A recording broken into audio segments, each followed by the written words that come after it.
Welcome to Toffee TV. It is the player ratings for Crystal Palace 0, Everton 0. A very frustrating day at Selhurst Park for Everton. This video is sponsored by OneFootball. OneFootball's app makes it easier to find all the latest scores, stats, and latest news all in one place. To download the OneFootball app, click the link in the description. So, very frustrating day for Everton. But what I would say is, though, and I think most people would agree on this, is that we controlled the game. We were the better side, and we just failed to not necessarily take our chances, just create better chances. We had a lot of shots. We didn't have a lot of shots on target. We obviously hit the post a couple of times, and Tosin had that mad spinny back heel, which was really unlucky with.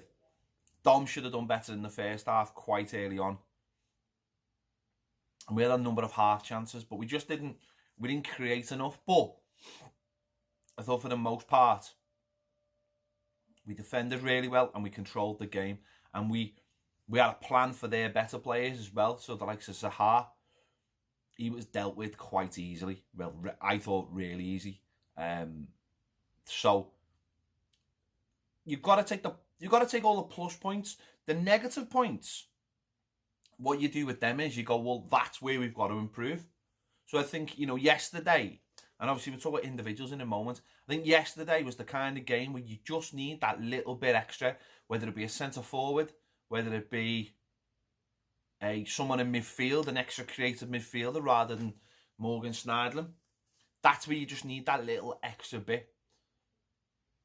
And that's where we've got to improve. And that's where we know that we've got to improve. And I think that's important now, because a couple of months ago, if you'd asked me that, I'd have been scratching my head thinking, well, we need to improve here, there and everywhere. I think another clean sheet. Hardly, Jordan Pickford hardly having to deal with anything yesterday. The defence being really strong on things like set pieces. And that's all really positive now, because the players we've got, and the majority of those players should be in the team next season. Of course, we know we're going to have to deal with things like trying to make the loans permanent and things like that. But for the most part, most of our team know what they need to do. And if we improve on that, then the team will improve and the results will improve. So it's all good. Let's get going. And Jordan Pickford, I'll give him a 7. Not troubled in the slightest. Didn't give us any cause for concern. He knew when to go short and when to go long from his kicking. And all in all, had a good game without being, without having to do that much. So I'll give him a 7. Seamus Coleman, I've give a 6, and the reason I've give a 6 is that if he'd done better yesterday in crossing positions, I think we would have won this game. He had a lot of. Don't get me wrong, he played well, getting forward, but his final ball, nearly every single time, was poor. Or, there was one. There was one where he was looking for someone and he actually curled it out of play. And he didn't just curl it out of play, it went out of play. I just thought his deliveries yesterday were just really poor. And that's where, especially second half, and that's where I'm talking about the extra little bit of, just a little bit of finesse that you need on the pitch. And he just didn't have it yesterday. And that's why I've marked him down. I thought, generally his game was okay, but he could have been the difference because he had so many opportunities to get us in round the back. And against a team like Palace, where it's going to be difficult unless you get round the back, because they're going to be in 2 banks of 4 and then a 1 and a 1. It's going to be difficult to play through them, so you've got to get round the back. And Seamus had loads of opportunities to do that yesterday, and unfortunately didn't do it. Dean on the other side, I've give a 7 for. I thought he was defended really well. Attacking wise, did okay, but not brilliant. Had a steady game. It was hard for him because he couldn't really combine too much with Bernard, because I think their right hand side is their real strong point. Wan-Bissaka was excellent yesterday. He really was. He is a fantastic player, and I can't see him staying at Palace for too much longer. And I hate to say that because I don't like because that's the kind of thing people say about our players. But maybe not this summer. But put it this way, Palace are going to have to give him a really good contract to keep him at Palace, because he just looks a superb player. But he was steady, and when he got chances to get it in the box, he did, and I thought he had a pretty steady game. There wasn't much difference between him and Seamus Coleman. The only difference is Seamus Coleman had more chances to get it in and made a mess of most of them. So I've given him a 7. Kurt Zouma, an 8. Thought he was excellent. Good strength, good composure. Up against people like Benteke, you've got to make sure you deal with that and win all those headers. But also with the ball at his feet, I thought he was good. Brought it out well yesterday, and then did the simple thing. And Michael Keane, I've given 8 as well. I thought he is starting to resemble somewhat of a leader now. He is starting to get a grip of what the manager wants, and his organisational skills are starting to come out a bit now as well. So maybe all those assets that we seen when he had at Burnley, and then when we had them, like, well, where are they? Maybe we're starting to see them. Also, I think the ball at his feet, his distribution, I think is excellent. I think it's really not talked about enough of how good he is with the ball at his feet. I've said this before, he's not like a John Stones or someone who's going to do Cruyff turns, but he does find good passes, and he makes good angles as well. He doesn't mind being on the ball at all. He's quite comfortable with the ball at his feet, and he does seem to be finding himself in the right positions a lot more now. Doesn't go down very often. There's just I don't know, over the last 6-7 whatever weeks, there's just a lot more leadership seems to have come out of them, and that combination of him and Zouma has just been one of the driving forces of Everton's upturn in form. The pair of them just look so solid together. They've got rid of all those stupid little mistakes that were plaguing them. And I think before that, everyone probably looked at them and went, if you look at all our centre-backs, they've all got a mistake in them, and we seem to have dealt with that. So they've both got an 8 from me. Garner, he's my man of the match. I've given him a 9. I thought he was absolutely fantastic. I thought he really snuffed out Zaha. Every time Zaha had the ball, and you know what Zaha's going to do, and when I say that, I don't mean he's going to dive. I mean, you know what he's going to do. He almost entices players to come in and then moves the ball, and he knows that he's either going to get past them or he's going to get a foul. Whereas Garner yesterday, just kept on nicking in there early and winning the ball before Zaha had that chance to settle, or before he had that chance to get his body in the way. He just kept on nicking the ball away, and I thought he was brilliant, absolutely brilliant again. He's playing too well, isn't he, to be honest, because but listen, you can't worry about those kind of things. You can't worry about him attracting bigger and better clubs, because bigger clubs, because if those players weren't attracted to our players, then our players wouldn't be playing well, and that's what we want them to do. So he was excellent. Just thought his all-round game, and got a little bit further forward as well, probably because Snyder was behind him, and just helped the ball on. But he's keeping it generally very, very simple. But I just think the work, he's so pivotal. And I go back a couple of weeks, and I just think if he'd turned up with a performance against Fulham, we would have rolled them over. I think he really is he is the pivot in this team. He really is. He gets the ball, and he stops attacks and helps us counter attacks so quickly that and I just really hope we can keep him now. From January, I was like, let him go, it's his dream, blah blah blah. I'm like, thankfully we put our foot down, said he couldn't go. And you know what? As I've said before, if it is his dream to go, and the club are planning for that, then so be it. But that's going to be a really tough job replacing him, because he's such a good player. Alongside him, Morgan Schneiderlin, I give a 7. I thought he was quietly effective. Again, like last week, I've seen a few comments about him in terms of playing, and he's this and he's that, and he doesn't do enough. He does the job he's asked to do, and we know what he can't do, right? But he doesn't try and do the things he can't do. He does the things he can do, and I thought yesterday he did that quite effectively, and wins it back and just plays it. He's good defensively because he's big and he'll get his head on the end of things.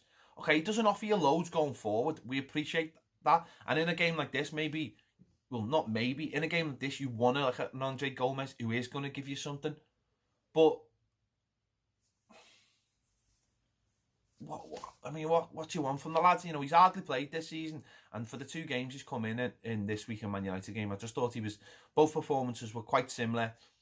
Just got himself in the middle of the park, made sure the opposition didn't break or didn't get away from him, and just turn the ball over to our better players. And that's all I want from him.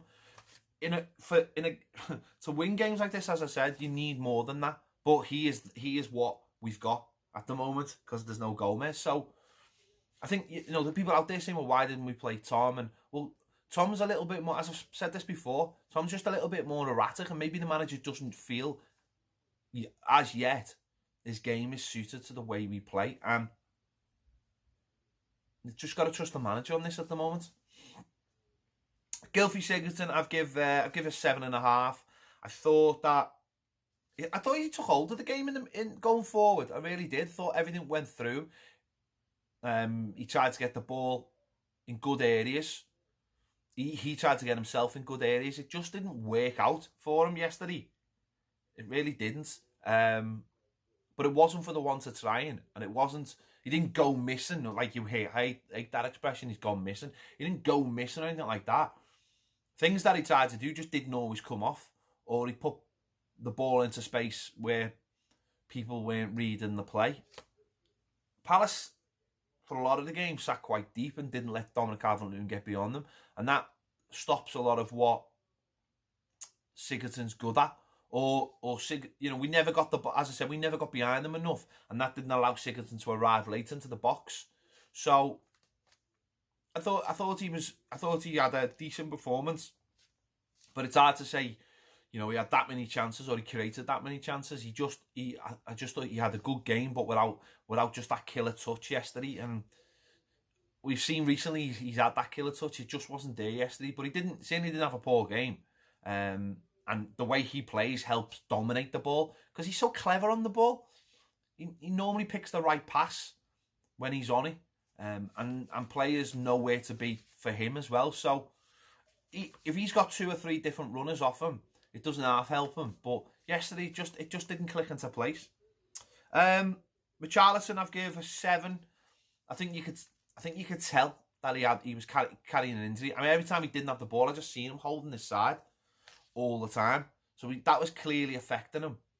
He had a few little runs, and he had a show for a penalty, which I don't think it was a penalty, but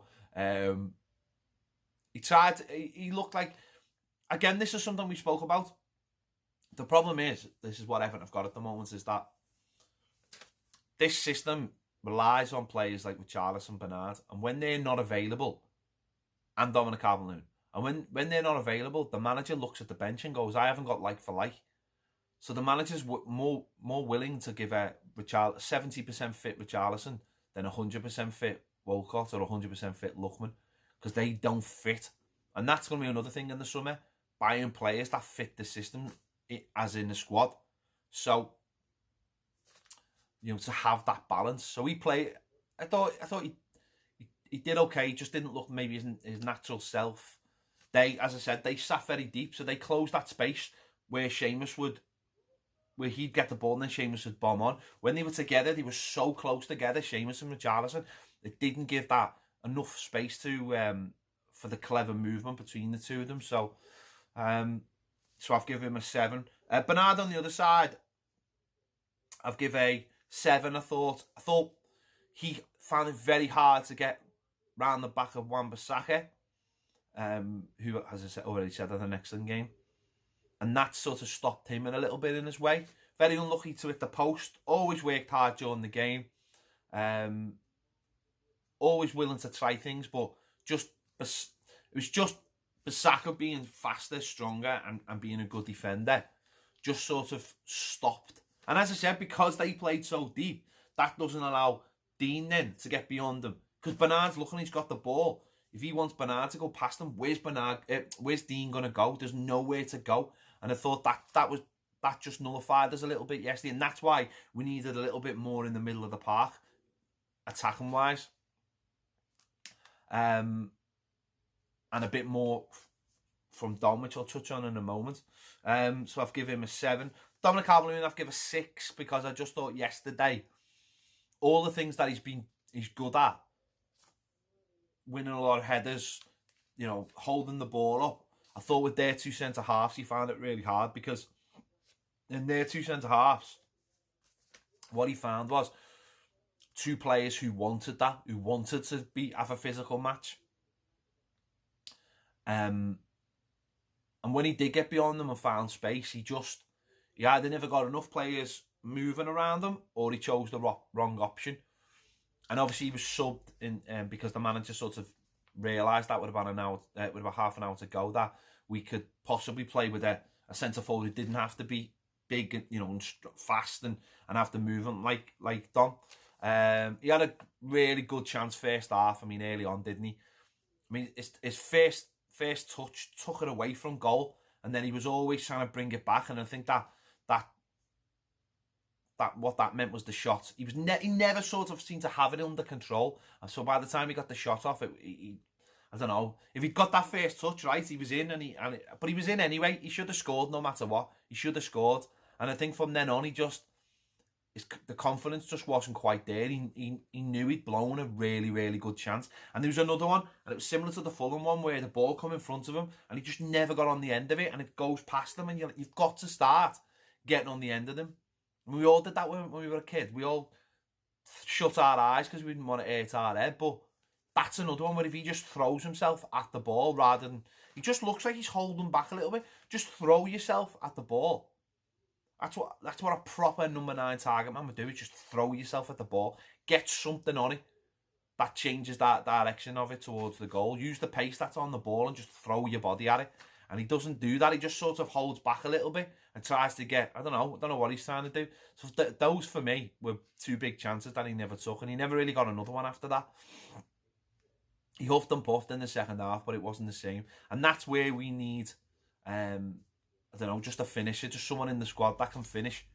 Yeah, so I've given him a 6. Tosin, who replaced him, I thought he did well, because Tosin is one of those strikers, I think, who will just throw himself at it. He had he was really unlucky with that spin back heel. I mean, if that had gone in, my God, I can't imagine what the scenes would have been like in the away end, but really unlucky with that. And I thought he offered something else, and I thought it was something that we needed. Someone who just would be there in the right places, but we didn't find him enough. And that's the problem. He is someone who's more of a natural number 9, but can't cover the ground to do what Dom does. But he was really unlucky with that. He really was. If that flew in, that would have been a fantastic goal. So I thought his contribution was really did well. So he got a 7. Lookman, I've given a 6. Had a little bit of the ball, had a little bit of a run now and again, but he's got to do more for me when he comes off the bench. He's got to look at to exploit the opposition and say, well, where are you tiring? Where can I run at? How can I...